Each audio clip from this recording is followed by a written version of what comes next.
Kami dari kelompok 2 akan mempresentasikan hasil kerja kami mengenai kepribadian, konsep diri, dan perilaku konsumen. Pengertian kepribadian. Kepribadian berkaitan dengan adanya perbedaan karakteristik yang paling dalam pada diri manusia. Perbedaan karakteristik tersebut menggambarkan ciri-ciri unik dari masing-masing individu. Perbedaan karakteristik akan mempengaruhi respon individu terhadap lingkungannya secara konsisten. Karakteristik kepribadian yang pertama, kepribadian menggambarkan perbedaan individu. Kepribadian ini menunjukkan karakteristik yang terdalam pada diri manusia, yang merupakan gabungan dari faktor yang unik. Karena itu, tidak ada manusia yang sama persis. Kepribadian yang berbeda bisa diamati dari perilaku yang berbeda antara satu orang dengan orang lainnya.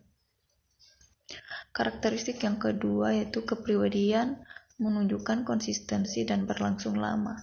Karakteristik individu ini telah terbentuk dari masa kecil dan telah mempengaruhi individu tersebut secara konsisten dalam waktu yang relatif lama.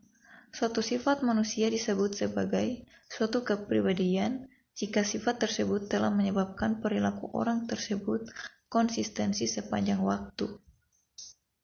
Karakteristik yang ketiga yaitu kepribadian dapat berubah. Kepribadian bersifat permanen dan konsisten, namun bukan berarti bisa berubah.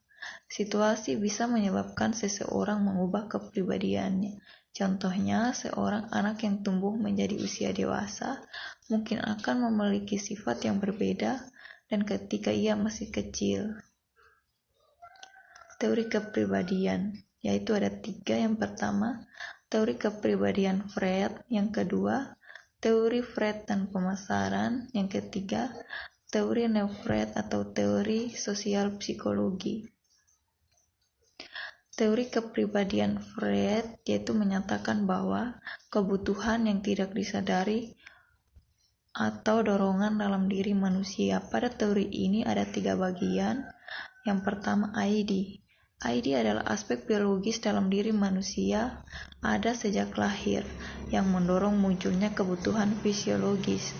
Yang kedua, superego. Superego adalah aspek fisiologis pada diri manusia yang menggambarkan sifat manusia untuk tunduk dan patuh kepada norma-norma sosial, etika, dan nilai-nilai masyarakat. Yang ketiga, ego. Ego bekerja dengan prinsip realitas, yaitu berusaha manusia dapat memenuhi kebutuhan fisiologisnya tetapi sesuai dengan aturan baik dan buruk menurut masyarakat.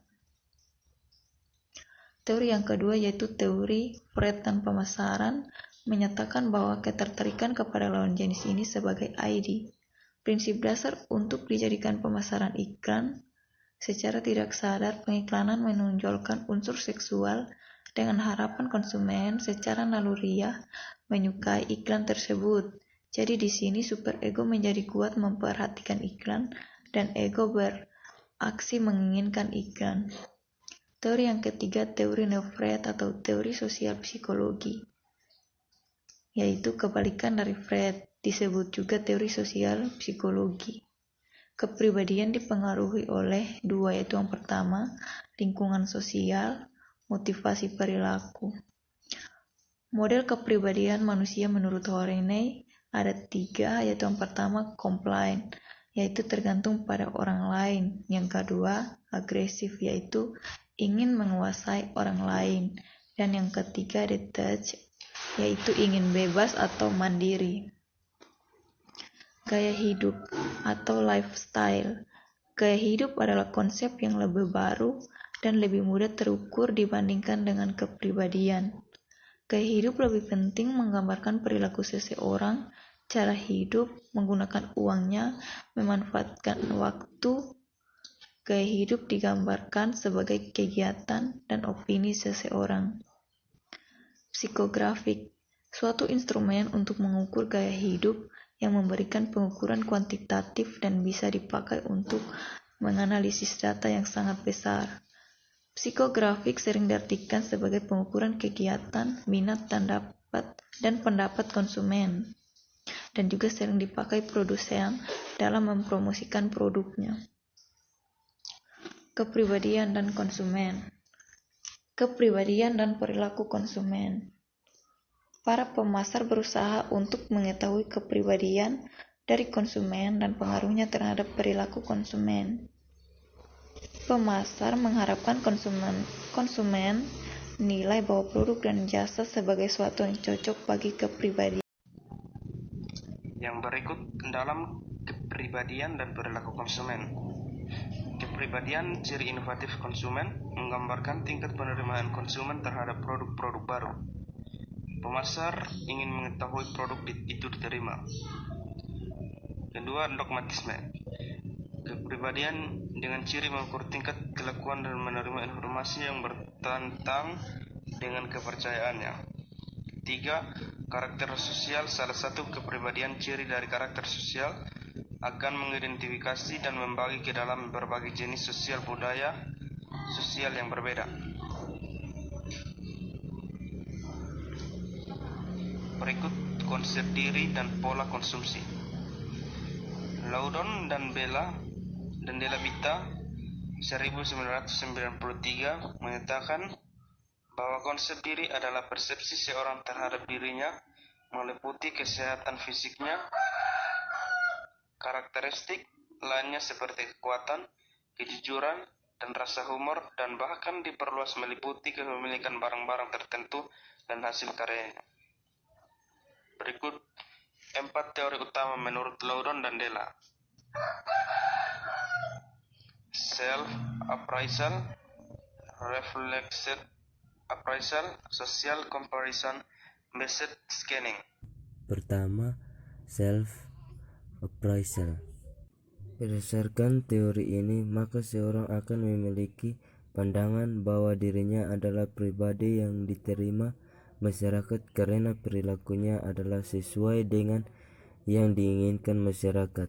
Sebaliknya, seseorang akan memandang dirinya sebagai pribadi yang bertentangan dengan keinginan masyarakat karena perilakunya tidak diterima masyarakat. Yang kedua, reflex appraisal. Teori menyatakan bahwa konsep diri akan terbentuk karena seorang menerima penghargaan dari orang lain.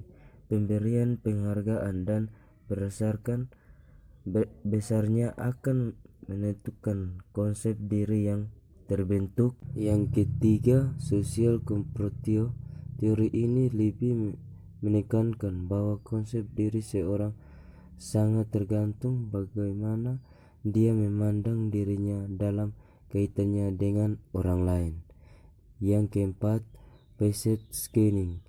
Teori ini mengatakan bagaimana pandangan seorang terhadap lingkungan, maka pengembangan konsep diri tergantung kepada aspirasi dan motivasi seorang. Tujuan bertentu dan selanjutnya ia akan melakukan pengamatan biasa terhadap lingkungan yang untuk mencari informasi yang dapat mengutamakan aspirasi dan motivasi. Selanjutnya, dimensi konsep diri.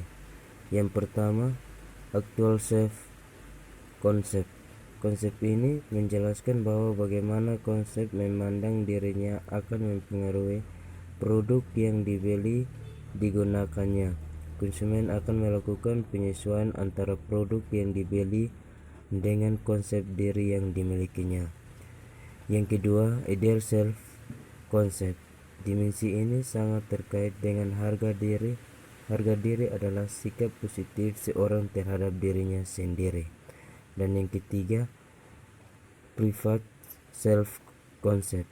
Konsep ini menggambarkan bagaimana saya melihat diri saya yang sebenarnya atau bagaimana saya ingin menjadi seorang dengan karakter atau sifat tertentu. Konsep diri dan perilaku konsumen. Persepsi konsumen terhadap dirinya akan mempengaruhi dirinya terhadap konsumen. Suatu produk atau merek akan dipersiapkan memiliki citra bertentu konsumen akan membuat asosiasi antara citra produk atau merek dengan persepsi terhadap dirinya. Suatu produk atau merek oleh seorang konsumen karena ia memandang bahwa citra produk sesuai cita dirinya. Konsep diri dengan strategi pemasaran. Pemahaman yang dalam mengenai konsep diri dari konsumen akan membantu para pemasar untuk merumuskan strategis komunikasi yang kepada konsumen target menggunakan konsep diri. Konsumen memiliki konsep diri, selain itu memiliki persepsi atau citra mereka kepada barang dan jasa mereka sendiri. Sekian dan terima kasih.